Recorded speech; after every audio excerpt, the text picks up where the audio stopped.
Bonjour et bienvenue sur ma chaîne. Aujourd'hui, petite vidéo sur un achat que j'ai fait à Leroy Merlin. Tout de suite, après le générique.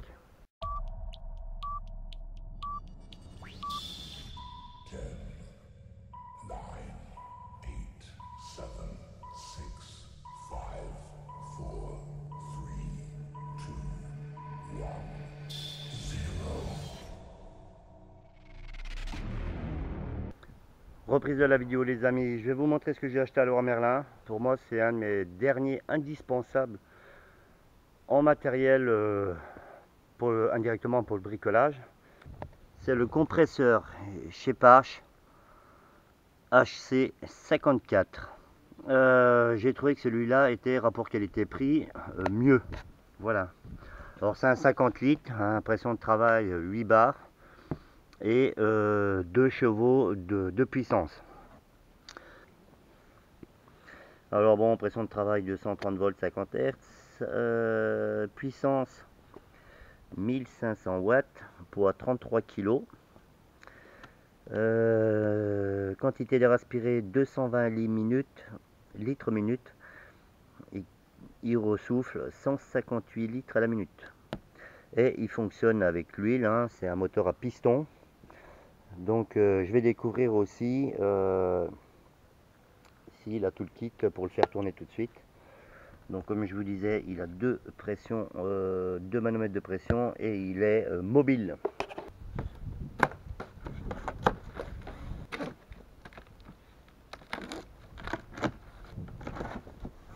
Oh putain, oh putain.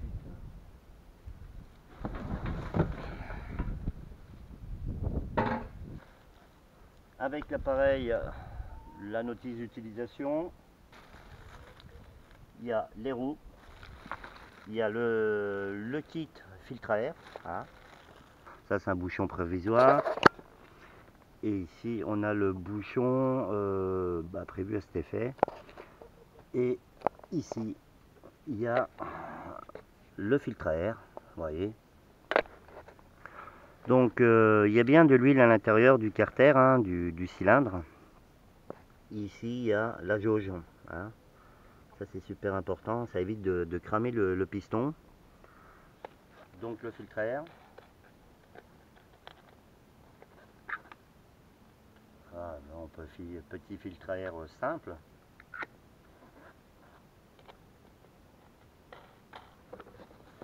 On vient le visser ici.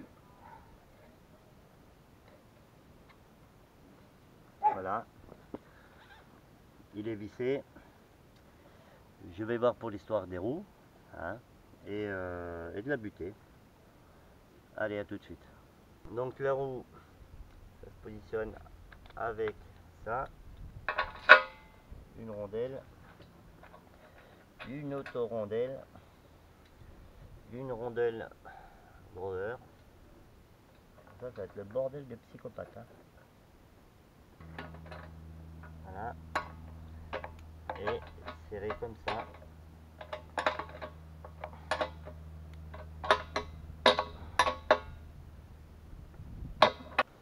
Deuxième roue les amis. Alors, roue. Bien respecter le sens des rondelles, hein.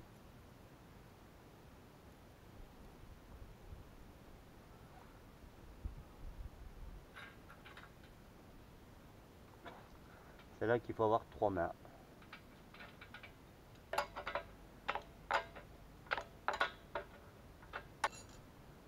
Tant qu'on y est les amis, on va mettre la butée qui est ici. Par la même occasion, ici c'est la vis de purge, hein. Quand l'air est comprimé et qu'elle est humide, il y a un résidu d'eau. L'eau vient dans la cuve. Donc le compresseur avec les roues arrière et la butée avant a une pente vers l'avant, a une pente vers la vis de purge.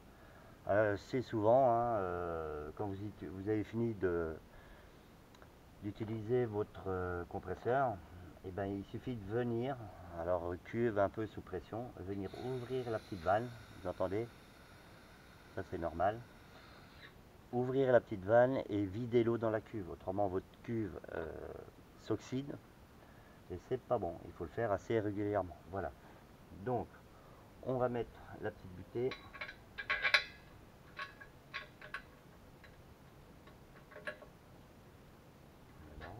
ça les amis.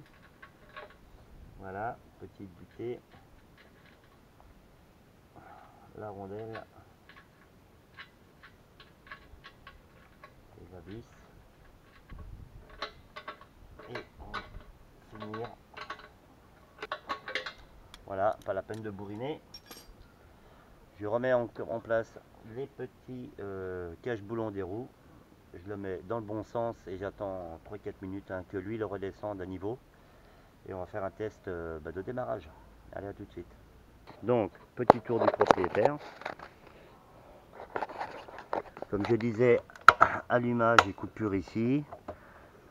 Ici, c'est la molette de réglage de la sortie de la pression de travail.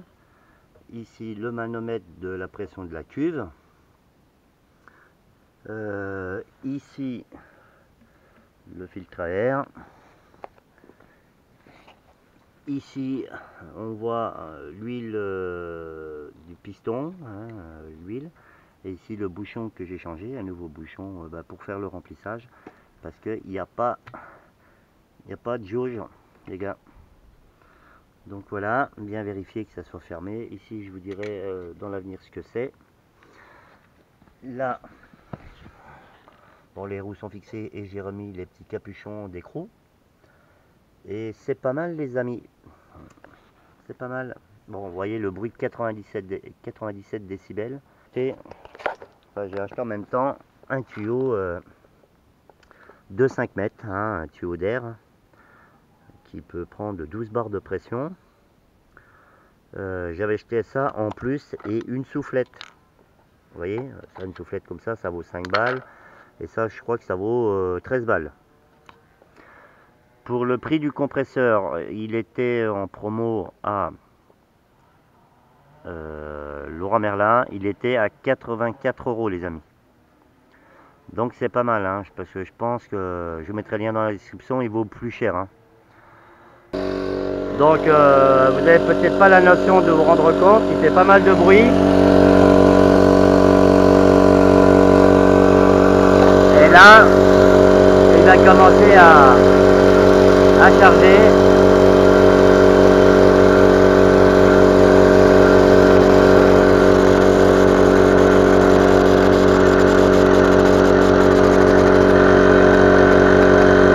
Vous voyez, il commence à charger là.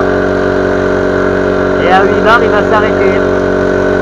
Pour vous dire aussi que là, quand il va être en pression complète, hein, à 8 bars, il va se couper automatiquement, hein, il y a un capet de sécurité. Et je vais vous montrer avec un produit qui s'appelle un contrôleur de fuite, pour voir s'il n'y a pas de fuite au niveau de la tuyauterie, des raccords et tout. Voilà, le petit plus, hein, ou de trouver un problème s'il y en a un avec les fuites d'air lors du montage d'usine.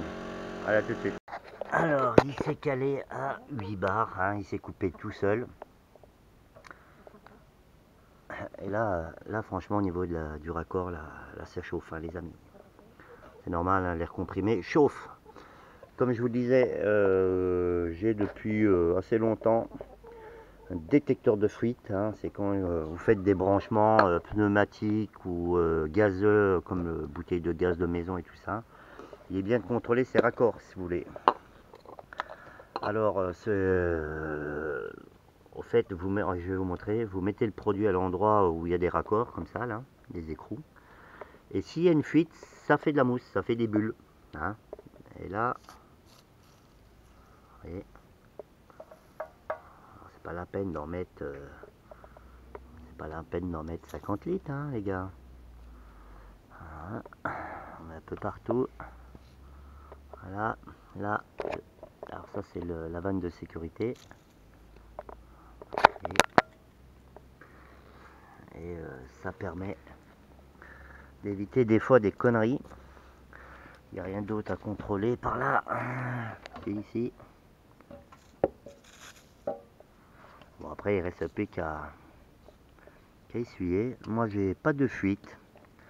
Et là il est bien 8 bars, hein, en pression de travail. Donc pression de sortie, il est à 8 bars aussi. Et en réglant avec la manette et avec la soufflette, hein, vous pouvez descendre à moins de 6 bars. Ça dépend ce que vous mettez au bout de votre tuyau. Bon, moi je vais le laisser comme ça. Ça va être que du soufflage, donc ça sera pas mal. Voilà les amis, j'ai clipsé le tuyau. Alors c'est des push lock, hein. Vous voyez, très simple. Push lock, le tuyau et la petite soufflette. Voilà, nickel.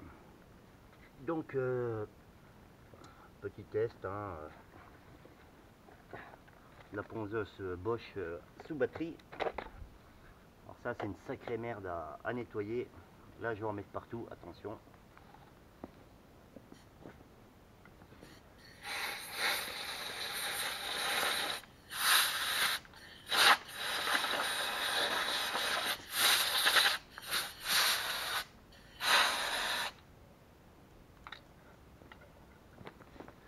Ah les amis, ça va quand même mieux, hein.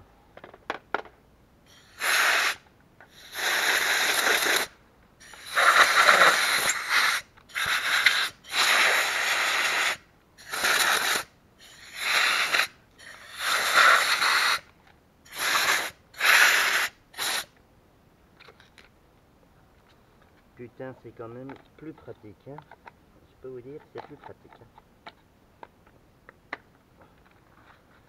Voilà les amis, je vous reprends après pour la vidéo de fin. Fin de la vidéo les amis, j'espère qu'elle vous aura plu. Pour moi c'est un achat, voilà, c'est un de mes derniers achats utiles qu'il me fallait à la maison. Hein, il y a toujours des trucs à souffler, il y a toujours des trucs à nettoyer avec l'air. Et je vais dire rapport qualité-prix pour un particulier. C'est la base quand on a un garage, un véhicule, une tondeuse, des armes et tout ce qu'on peut imaginer d'autre. J'espère que cette vidéo vous aura plu. Comme je dis en chaque fin de vidéo, faites attention à vous, à vos enfants, à votre famille, à vos proches. Faites attention à vos animaux domestiques et à tout ce qui vous est cher. Ciao, merci et à plus sur la chaîne.